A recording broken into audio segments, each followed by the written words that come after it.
Well, the United States is the largest trafficker of children in the world. Children that are illegally kidnapped, brought across the U.S.-Mexico border, are then sold off to mostly wealthy Americans, used as sex slaves, and worse, if you can imagine, worse than that. It's happening, and the corporate media, of course, is largely ignoring the story for whatever reason. They refuse to touch the story, and when they do, they briefly touch it, and then it disappears. You can't find links on their website. It vanishes very mysteriously when they cover these stories. Many of these kids, these children, are kept in hidden concentration camps in the United States. Yes, I said it. Hidden concentration camps in the United States. We showed you one of these facilities a few months ago here on Redacted, a Walmart facility, a former Walmart facility in Brownsville, Texas, that is holding hundreds, if not thousands of children before they are sold off. A whistleblower who worked at one of these facilities, MVM is the name of the facility, has come forward to expose all of this. Carlos Arellano is a former U.S. immigration contractor, and he joins us now. Carlos, welcome to the show, and thank you for coming forward to share your story. No, thank you for having me. It's like you said, when it comes to child trafficking, there's so much evil behind it that people don't want to touch the story, and if they do touch it, they touch it briefly. And it just goes to show you how much evil there is behind it, that it holds that much power over people, that it's kept in the dark.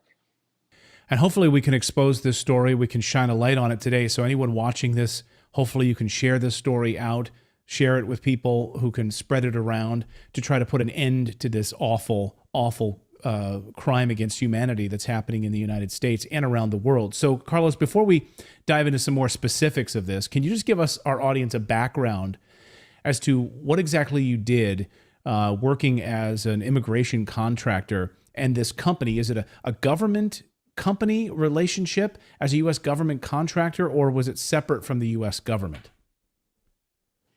So the way it works is the U.S. government is washing their hands, keeping their hands clean by going out and handing out massive contracts to organizations that they like to call NGOs, non-government organizations.